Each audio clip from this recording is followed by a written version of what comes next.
Hello, hello, hello. Welcome, welcome, welcome. Come in, come in, come in. This is Tamika's Den. I am Tamika, and this is a review I'm doing for Power Book, okay, Power Ghost Book 2, Season 2, Episode 8, Drug Related. Baby, I got a lot of thoughts on this episode, guys. I don't know. I hope I can remember everything. Excuse me. I'm trying to think of where I even want to start.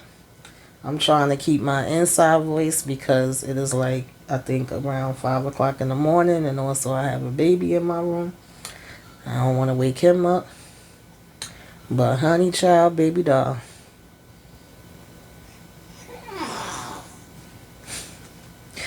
I am... Whew.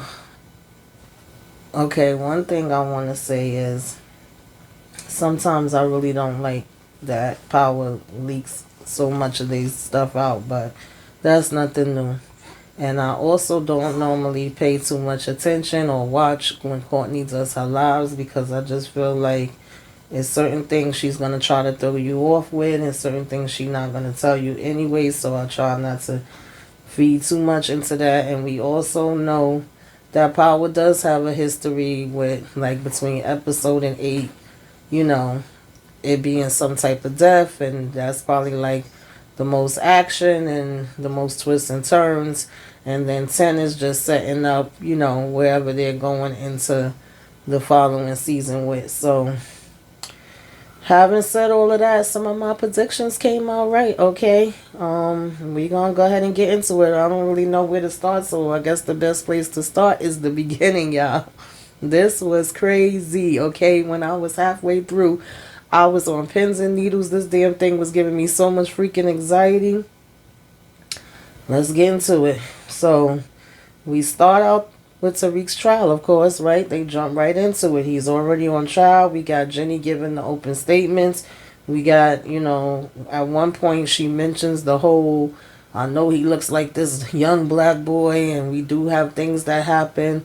You know, that there's mishap wits, but this is not one of those situations, and how, you know, you may think, oh, he's an Ivy League student and all this other type of stuff. And so Sachs basically says to Davis, oh, she's using, you know, your playbook.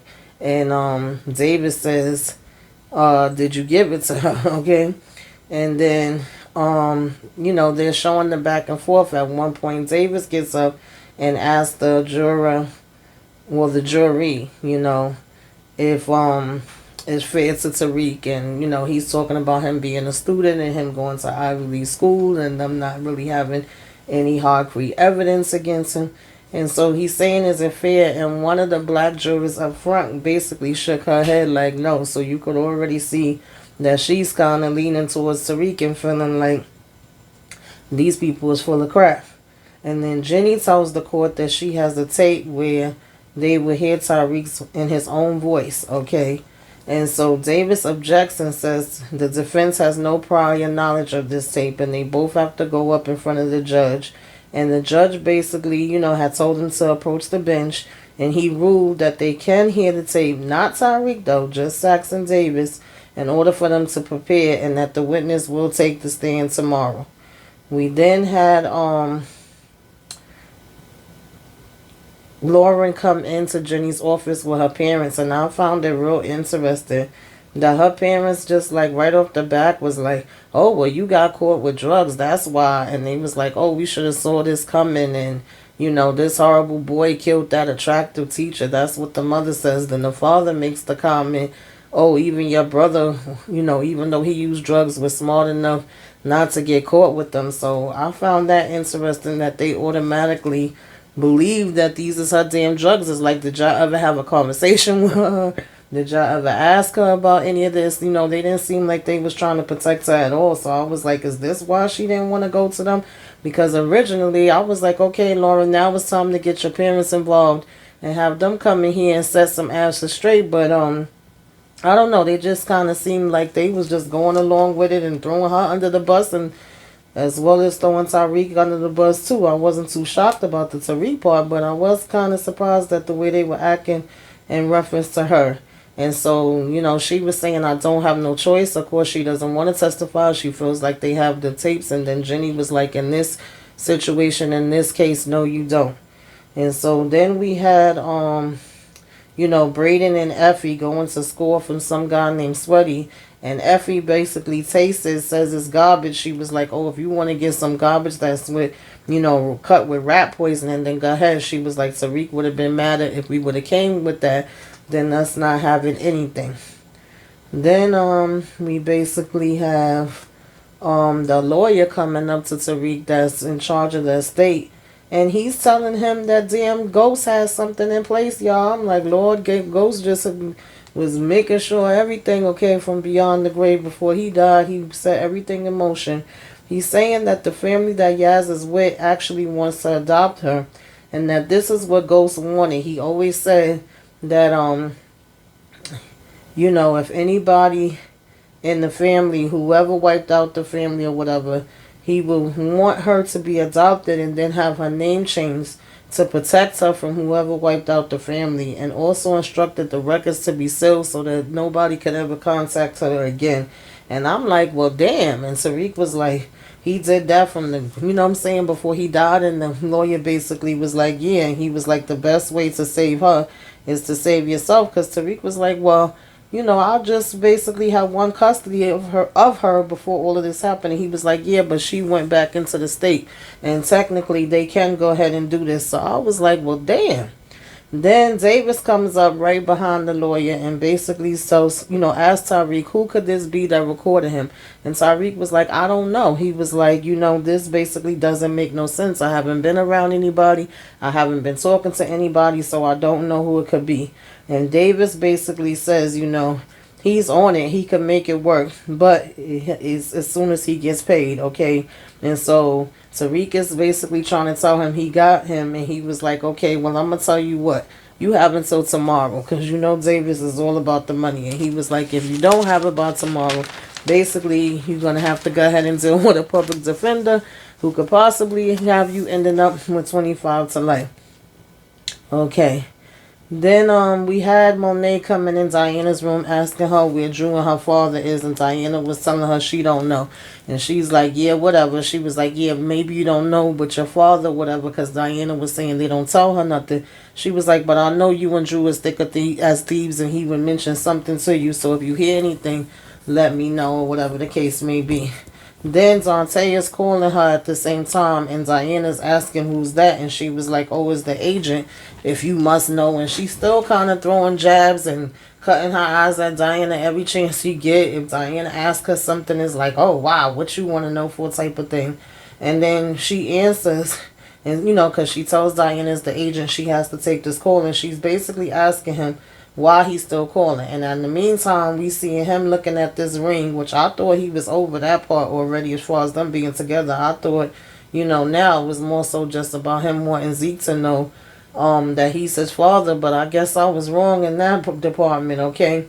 And you know, she says that she's been telling him that it's not the same, and you know, she's not that same girl from years ago. Let that go, and you know, basically it's nothing between them, and that when she says something she means it, and he don't know that side of her. And I'm like, yeah, he don't, Monet, and you still don't damn well know that he Mecca, okay? You still ain't put the 2 and 2 together on that. Everybody else is more on top of shit and a better damn detective than you, girl. I can't wait for you to find out that part. But in the meantime, we see that Diana is out in the damn hallway ear hustling, okay? Then we had when Monet and, you know, the father leave, because at one point he was reminiscing and talking about them being together, you know, at Coney Island, and the outfit that she had on and what the kids was wearing and what they ate, and remembering all these details. And she was like, wow, you remembered all of that?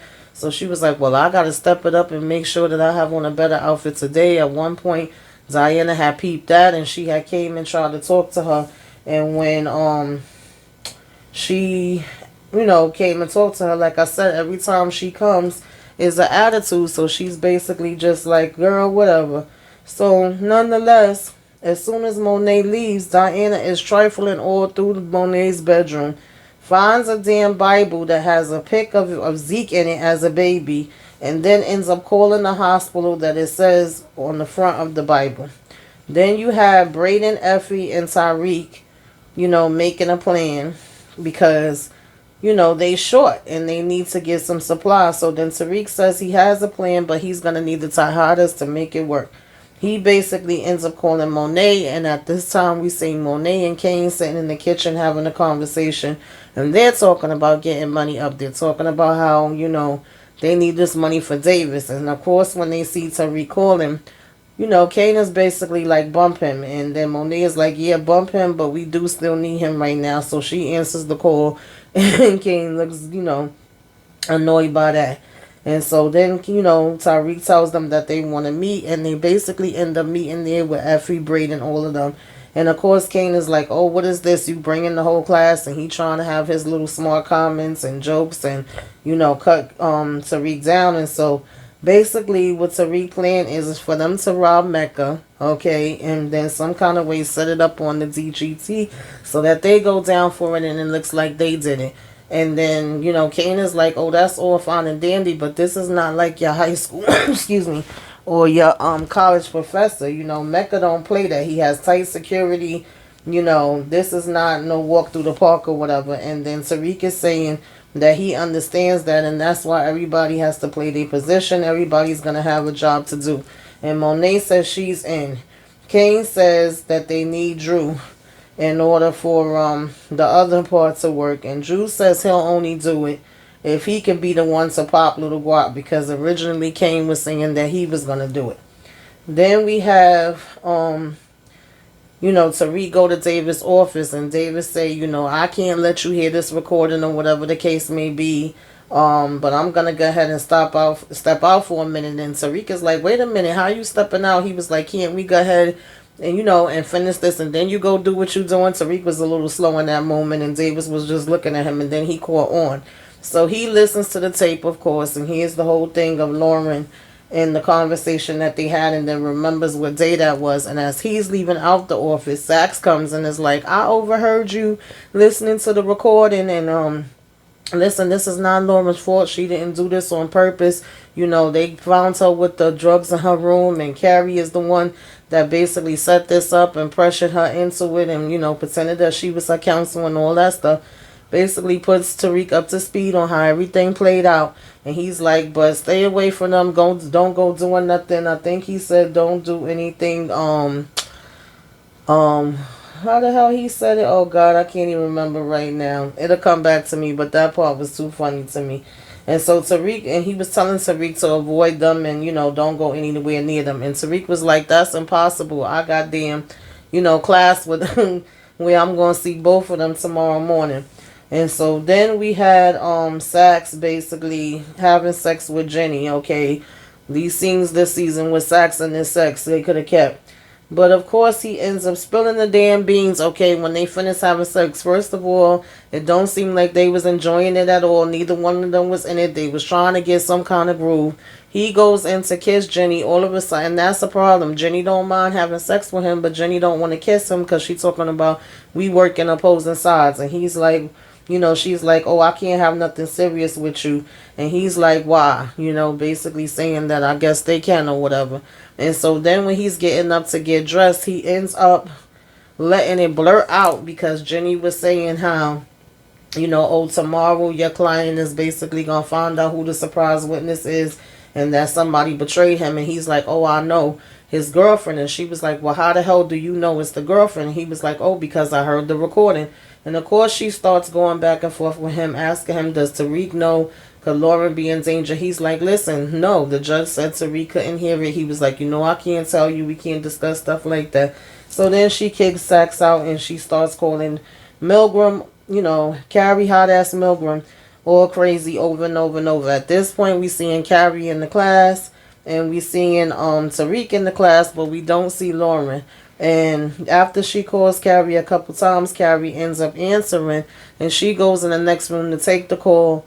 Then, that's when Jenny is telling her that Lauren could possibly be in danger. That's when Carrie want to act like she fake ass concerned, and she hurry up and come back in the class and say she has an emergency. And the girl, Bushanda or whatever. I finally remember her name. She ends up talking about, now that bitch was lying. That part made me laugh too. And so then, because the topic in the class basically was about people lying, and at this point, Tyreek had hurried up and left the class too. So then we see Tyreek, in Lauren's room when Carrie gets in there. And, she have the nerve to freaking act like she's so concerned about Lauren. And Tariq is saying, you're the one that put her up to this. You're the one that put her in danger. Like, the first things I was saying back in my previous reviews was, how did Carrie not think about the fact of Lauren being put in danger? How did she not even think about her own self being put in danger? You knew from the beginning that these people told you to keep Zeke's name out of your damn mouth. Monet told you that you needed to stop, that you shouldn't do anything else. If you did, that was going to be it for your ass. And what really makes you think, even if everything else you was saying about Tariq was 110% right, what makes you think that he was the only one? That he didn't have no partners, that he didn't have anybody over him that he could have been working with, or any of those things? You didn't take none of this stuff into consideration. If I was Carrie, and I said this, I think I said it in my last review, or if not, I'm saying it now, I would have been packing up my shit. They would not have seen me. They would have been like, where did Carrie go? Oh, I don't know. She turned in her resignation. By the time they would have went and looked at my damn apartment, everything would have been moved out of there. I wouldn't have been waiting to get fired, and I wouldn't have been busy messing in this stuff. And she had the nerve in the middle of her and Tariq talking to turn around and say to him that you want to protect Lauren after what she did. She still was trying to put the blame on Lauren instead of standing up and taking responsibility for the part that she played in it. And Tariq was like, I was wrong about you. I actually thought you cared about your students and you would really want to protect them.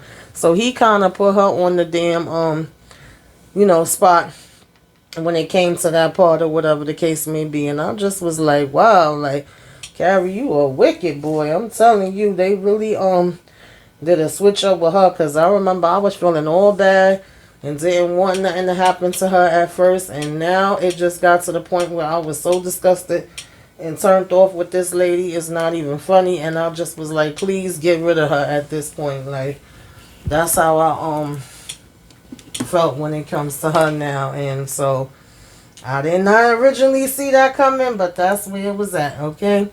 And so then we had, after the part where Monet and, Monet and Lorenzo was going to be going out, Diana did come in the kitchen and was about to ask, Monet about something, and she had came out with her attitude again. And then she just was like, forget it. And then when Monet was like, well, where you going? She was like, oh, I'm going to Z game. And Monet was like, like she ain't believe that for not one damn minute. And so she starts to go search Diana's room just the same way Diana searched her room. And she comes across condoms, and she's basically looking at them. And then Lorenzo starts calling her name at the same time to see if she's ready. Then we had Carrie showing up to court asking Jenny, where's Lauren? She's like, oh, we got her protected. She's waiting to give her testimony. And Carrie is basically like, listen, you can't protect her forever. And then, Jenny's talking about, oh, I'm sympathetic to Lauren's exposure here, but, we have to put this killer away. She has to go and testify. There's no other choice. And Carrie says, actually, there is. She can get up there and testify. And Jenny is like, wait, you know about Jabari's book and the fact that he had this going on with Tariq or whatever the case may be, and Tariq, was selling drugs and stuff like that. And then she's like, yeah, I knew about it. She was like, well, how come you didn't say anything? And of course she talking about, she was scared, and she was like, she can go ahead and use her. She doesn't have to use Lauren, that she has the prior, she has the prior knowledge. She could get up there too. And she was like, yeah, absolutely, I could do this, or whatever the case may be. And then Jenny is like, well, why the hell didn't you say that earlier? Come on. And then she basically goes with her, and she puts her on the stand, and she's of course asking her, what's her profession? How did she know Jabari? Did they have a another prior relationship besides professional relationship, and did she know about the novel? And she was like, oh yeah, he talked about it all the time. You know, that was the kind of man he was. And she even claims that she tried to talk him out of it at one point, but he still was just ready to go forward with it. And she was like, he had told her that he had already approached Tariq about the novel. And so she was like, well, how long did Tariq know about it? She was like, maybe about a day or two. I don't think it was any longer than that. And then she was like, when you heard that Jabari was dead, what did you think? And she was like, I did suspect Tariq had something to do with the murder. And they was like, you know, she said, well, why didn't you come forward? And she's talking about some, well, you know, why not clear your name? Because you was originally a part of the investigation. She gonna use Tariq's own words back and say, I would never put my students in harm for my personal gain. Tariq was looking like, yeah, okay, bitch, whatever. And so she was like, I knew Tariq had the motive or whatever the case may be. Baby, Davis came up next. And I don't know why Carrie thought it was time to play games. Honey child. Davis said, well, you were in a relationship with Jabari, right? She said, yeah. She said, and then he said, and then you had a history with the lead detective. You know, excuse me. He said, oh, it's not clear. And he asked it again. She gonna say, yeah, that was years ago. He said, but this is a yes or no. And she said, yes. Then he said, how about me? He said, do we or do we not have a similar history? The jury all looking, everybody in the court looking. She said, well, yes. Then he said, okay, and we've already established that you had an intimate relationship with the deceased, and you also had a relationship with the second suspect, one of your students, Ezekiel Cross. I said, God damn. Davis was dragging her behind, and she said, yes, that's true. And so then he said, and what's the policy on fraternizing with students? She said, it's forbidden. He said, why? She said, because of power dynamic, okay? Because a student may feel that he or she has no choice but to submit to the teacher with sexual demands. I said, that jury was looking at her crazy, okay? Tariq played her right into this for her to get up there and look like a damn fool. And so he was like, it sounds like you took personal gain against Zeke. I mean, they do call him Freaky Zeke. And then he was like, okay, disregard that. Excuse me. So he said, well, how many times did you cover up for Ezekiel Cross or Jabari Reynolds or even Kevin Whitman? Baby. Oh, I'm not lying. I'm not lying on Tariq. He says, of course you're not. He says, if I was you, I would start working on my resume. And baby, I've been said that about Carrie. Okay, like I said, nobody wouldn't have had to tell me. I would have been up and out of there. I don't know what the hell she was waiting for and what she was thinking about. So, nonetheless, we get Monet and, Lorenzo finally at Coney Island. He's saying, I'm surprised you missed the game for this. She's saying, there are going to be many more games that I'll get to go to. And he was like, oh, I 100% agree. He was like, I just wasn't sure that you felt that way. And she was like, well, I'm not going to lie. I wasn't ready for you to come home. It was a big change. And which that was true. And then she said, but I see we have, time together now. And he was like, but what's your long-term plan? You always got some other plans. You've been that way from the beginning since I met you. And she talking about, well, right now I just want to focus on, this minute right now. And of course she's also just supposed to be keeping him busy because of the whole plan that Tariq and them have in motion. Then we get Kane with Mecca, and it's basically Kane setting up the weapons, Mecca saying you always got to be prepared for war before war even starts. If not, you already lost. We got him kind of being funny style with Chef. He's basically saying, I thought I told you to stay out of there. And he was like, oh, I'm looking for this piece. I think it's over here. And then he goes to the closet. You could tell it's like a big setup where it needs, a code, his fingerprint, all of that. Then the power goes out and he tells Chef to go check it. And Chef is like, oh, Kane. And he was like, yo, I didn't say Kane. I said you. And so then he goes to check the power or whatever, to see what's going on with the power or whatever.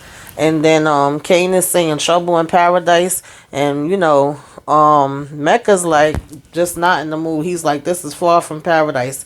Then he gets a call telling him, your boss is some people trying to infiltrate us here. And then he's like, what? Who? And all he's hearing is shooting. So he's like, yo, I gotta see what the hell is going on. And now this is where they have set up for the GTZ to come in. Like they, about to steal all the stash, and they basically having a shootout in the hangar that Mecca had. And at first they like, yo, where's the stuff? It ain't nothing here, but it basically was under, all these other little medicine like bandages and stuff like that in the bottoms of the crates. And I mean, these people was just blowing each other heads off left and right, running all over the place, and having a big time shootout or whatever the case may be. And in the meantime, while they got that going, you got Cain and Mecca with him saying, come on, let's go. And then he was like, what's going on? Because he seen Cain with a funny face. And Cain was like, nah, this man, the power going out, it's making me feel like this is some GTG mess. And then he leaves the door open, of course, so that Drew would be able to get in. And Drew, Braden, Effie, and the guy Guap is basically sitting downstairs in the car, waiting, to see them leave so that they could go up. Basically Effie is saying she handled her part. She took out the power. Guap is talking about something. Oh yeah, girl, we ready for you. Like, Effie ain't thinking nothing about you. She was like, I handled everything. Now y'all just handle, y'all part. And so, Braden is trying to make jokes, and Drew just looking at him like, boy, whatever, get the hell up out of here.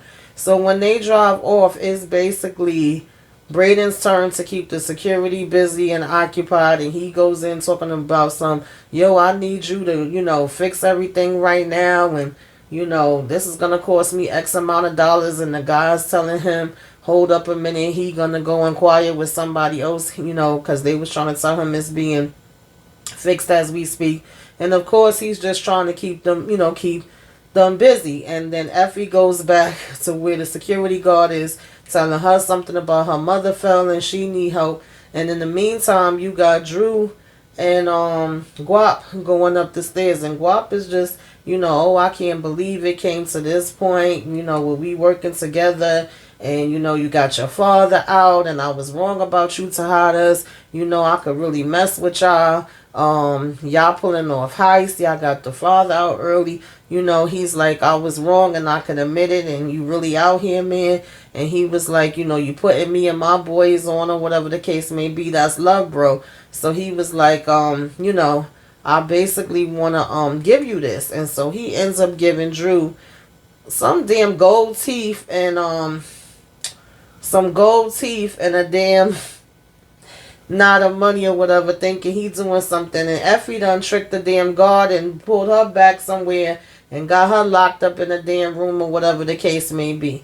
And so, Drew was just thinking about taking this boy out the whole time while he busy giving him the money and the teeth. He's just looking, because when he gave him the teeth, he was like, that's it. And then he ended up handing him the money too or whatever. And he's not impressed with none of this, but he smiles, and then he just looking at him like, yeah, I can't wait to finish this damn jack behind off. Then you got Mecca coming, walking in and seeing how, all these guys that he had is just laid out everywhere. He was like, how the hell did they even find this location? And he was like, I don't know, boss, but they got away with the shipment.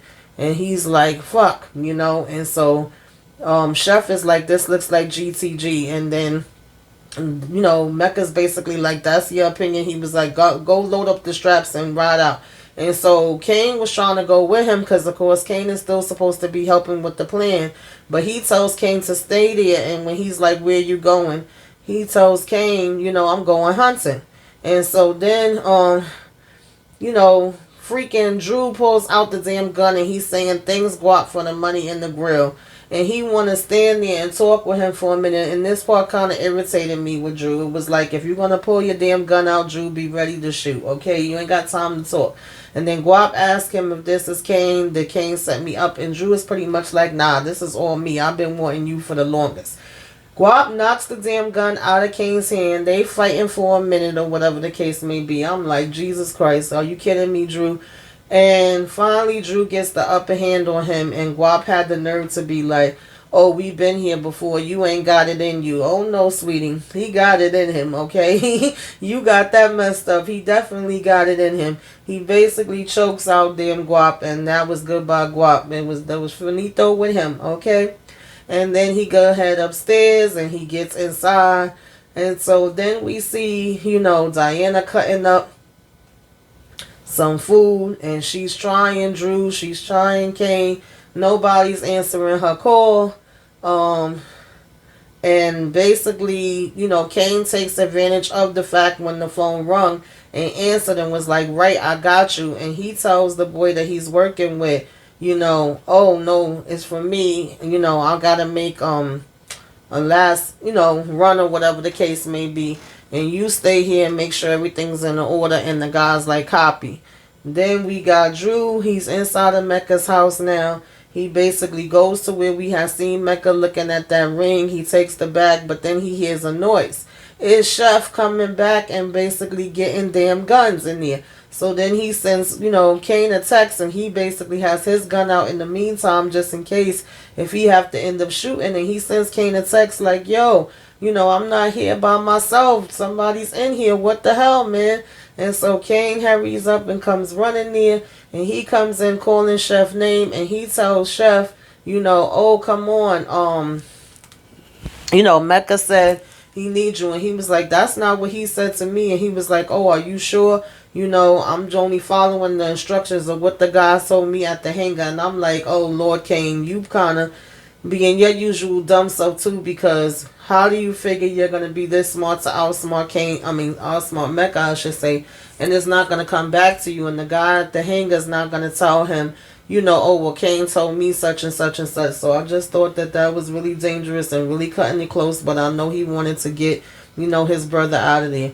And so he does get out, and they come down, and they all drive off in the car, and the next thing you know, we see Tariq giving Davis that same ring, and he's like, "Whatever lady this was meant for is going to be mad." And he was like, "Oh no, she'll get over it." And he's basically saying that if he pawns that or whatever, that he would have the money for the case. And so basically he's like, "Okay, cool."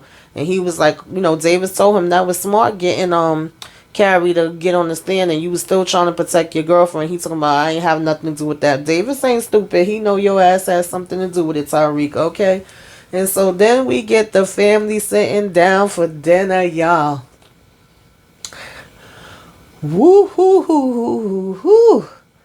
And Kane is being his usual self. He's talking about, "Oh, this don't look good," or whatever. And the father's saying, "Oh, thank her. She was in there cooking all day." He was like, "It do look good. It smell good."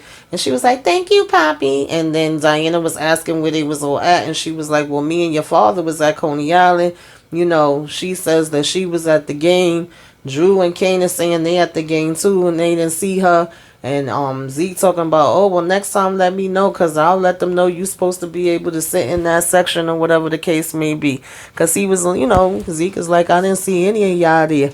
And so, they all trying to play it off because all of them is lying, and they all was different places. And so, Zeke was like, "I can't have my little baby cousins just sitting in the hallway. I definitely will let them know." And so here go Kane talking about Tariq going to jail. And Diana like he's not going to jail. She was like, the professor lied on him and everybody knows it. And Zeke is like, "Carrie?" And she's like, "Yeah." So they was like, "Well, how you know so much about it?" And so she was like, "You think how you know everything?" And then Monet says, "How you know everything that's going on with his trial?" And so Diana talking about, "To be honest, I know about a lot of things." And she was like, "Oh, Kane messed up the supply with the connect. He switched it with the sugar." And so he was like, "Oh, it's like that, D." And so Monet and Poppy is like, "Yo, you messed with the business. You did that." And he was like, "Yeah, you locked me out, Ma. You forgot about that." He was like, "I did what I had to do to handle the product, and and I got that motherfucker." So basically, Drew gets mad and was like, "So you used me?" And so he was like, "Yeah." And then he told the father, "Yeah, I did it." And he was like, "You running around out here like Drew is the head man or whatever the case may be. I should be the head man." So he was like, "Oh, you don't raise up on me. Watch your mouth." And he was like, "You turned on your family." So Kane is like, "Oh yeah." He was like, "Well, that this boy still ain't clipped damn Everett, right? And so Zeke talking about y'all want to kill Everett. What y'all want to kill Everett for? I feel bad for Zeke because Zeke don't know nothing that's going on, and he want to get the hell up out of there. And she was like, "Please, I need you to stay." You know, Monet is telling him to stay. So then Diana gonna talk about she can't let you leave, and Drew was telling her to stop, and she was like, "No, I'm not stopping." She was like, "Mom been looking for an exit plan for weeks. She been playing you." So you know, Poppy's like, "What is she saying, Mo?" And then Monet is telling her that she needs to calm her ass down. She been out of order for weeks, and she was like, "I know you went to Tariq's trial, and I know you fucking him. You running up there like you a little groupie or whatever the case may be." And so Poppy is like, "Tariq, we raised you better than that, Diana." She was like, "I'm not." Diana gonna say, "I'm not the only one fucking somebody, right, Ma? You fucking some dude named Dante." So that's when Monet get up and trying to get at her. Drew holding her back, telling her to chill, and she was like, "I'm sorry. Let me clarify. I mean Zeke's dad." So then, you know, everybody's saying, "What is she talking about?" And he's like, "That's not my dad." He's like, "Right, auntie?" And then Diana's like, "Jesus Christ, Zeke, that's not your auntie, that's your mother." So he was like, "Mo, you know," the father saying, "Mo, what is she talking about?" My girl Diana slapped a birth certificate on the table, y'all, and was like, "Look at it. Look at it." Zeke pick it up, and then Monet's like, "You little fucking bitch." Zeke looking at it, he's mad, confused. He was like, "This is not mine." He was like, "That's not even my birthday. That's the wrong year." She was like, "Zeke, I called the hospital, okay? They said they didn't have any records for Ezekiel Cross born in 2002. You was born in 98, okay?" She was like, "You not 19. And so Kane talking about, "Wait, I'm not the oldest son." Yo, that was so funny. I know it's not supposed to be funny, but that was funny as hell. Out of everything that's happening, Kane talking about, "So I'm not the oldest." So basically Zeke think he only 19. Poor child. I'm telling you, poor Zeke. He's so damn messed up. This boy thought he was only 19. He thought his mother was his aunt, and he thought his damn daddy was dead, okay? And then got told he was in jail. Really, this boy is 23 years old, okay? And so they all looking at the birth certificate and looking at Monet. Here come damn Zeke ass talking about, "Yo, this is gonna mess me up with the league. They gonna think I lied about my age. This gonna fuck up my draft, and I didn't lie. You lied." I said, "Wait a minute, Zeke. Honey, catch up to everybody else, sweetie. That's not your biggest problem." But Zeke is pissed. He running out, and he was like, she was telling him, "Wait, wait, wait." And Monet told Diana, "I'ma fucking kill you, bitch." And then Diana told her, "You've been lying to us our whole lives. I hope you had a reason." And then Lorenzo says, "So Zeke is your son?" She said, "Yes, he is." Finally. She finally told the truth. And he was like, "And the father?" And she just was basically looking at him. And he was like, "Well, you should go." And she just looked all around the table at everybody. And then, you know, she walked out. And I was like, damn. Damn, but I called it, y'all. I called it. I said that damn Diana was about to blow this bitch open. And you know what? Diana been being a pain in my ass. And I still don't like how she was trying to call everybody out. And I still think she deserved to get choked when she got choked. Okay? But I was glad she did this because the truth needed to come out. I figured it was either going to be her or Mecca to do it. And it was just enough already. It was enough of the damn lying. And then Monet driving around and calling Zeke and talking about, "Why you not answering?" Girl, you already know he wasn't going to answer you. You shouldn't be shocked at all. Okay, then we get Mecca in there. You know, they still cleaning up damn bodies and, well, shooting up bodies, I should say, coming after these guys now. And when they finish with that, he basically says we need to take care of you know, a trader or whatever the case may be. We still not finished because they said the product wasn't there. Even after they went and you shot them up, it was no product on site. And so he's like, we definitely need to take care of a trader. And you could tell, you know, there's an inside man. And you could tell that Kane was getting a little nervous or whatever because he was looking at Kane and walking towards him at first. But then he slit Chef's throat. And I didn't see that one coming, y'all. I'm just curious to how he found out he was a trader and what he was supposed to be a trader with. I really saw Chef as his ride or die and was expecting us to see him, you know, have some more kills and have some more stuff going on before the end of the season. But guess not. Chef is out of here. So then he basically tells, you know, Kane, people surprise you every day, you know. And soon as he says, get the gear and help me clean this up. And as soon as Kane went to walk away, he was turning around and looking at him too. Trust me, Mecca's no fool. He knows that Cain played a role in all of this too, okay? He's been ahead of these people from the jump. We then get Monet knocking at Carrie's door. She's still sitting around, still ain't pack up nothing, still ain't get out of here. She's sitting there with a text coming in from Dean Wong with him telling her he want to see her tomorrow morning. And Miss Monet, you know, she getting a text from Zeke at the same time too, saying, "Can I see you?" So when the door knocked, I thought it was gonna be damn Zeke. It's Monet looking for Zeke. And then she like, "No, I haven't talked to him much lately." And Monet comes in talking about, "I can't find him anywhere." And she was like, "I lost my family tonight, you know." And then Carrie talking about, "What? How?" And she basically was like, "I got caught in a lie, a very big lie, a lie that was a lifetime worthy actually."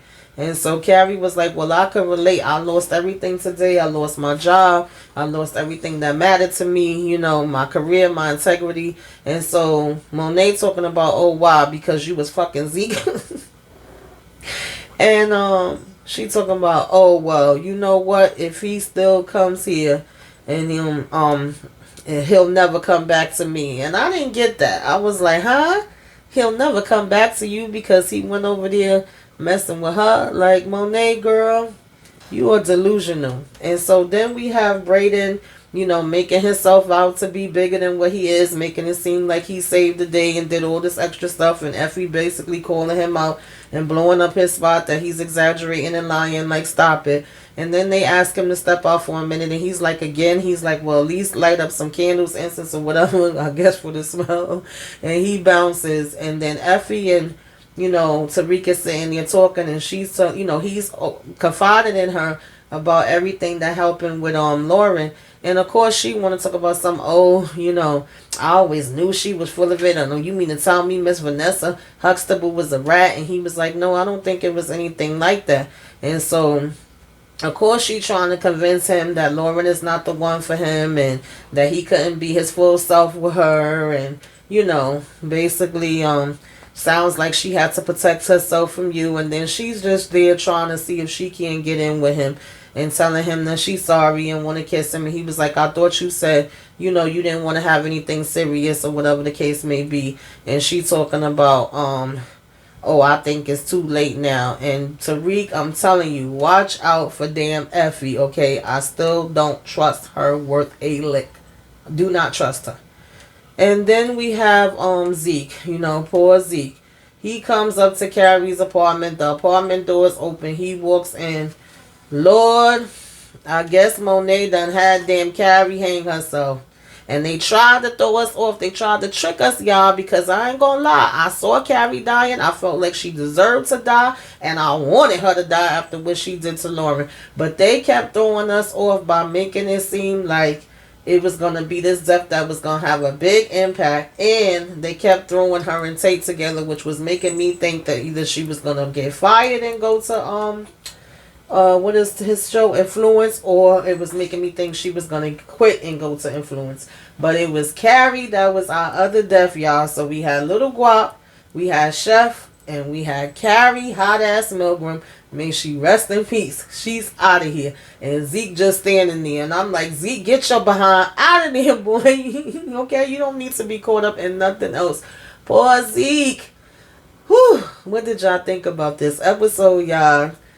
Tell me all about it. Put it in the comments. Do you feel like that was really a big major death the way they made it seem? Was you expecting that? Did you have some other guesses? Did you have other people that you would rather it have been? Do you think that Mecca's going to end up killing Cain behind before the end of this? And of course we know this is war now. So whose side y'all on? Y'all on the Tahita side or y'all on the Mecca side? Put it all in the comments. Let me know. Like, share, comment, subscribe, y'all. Okay? Till next time. Talk later. Toodaloo.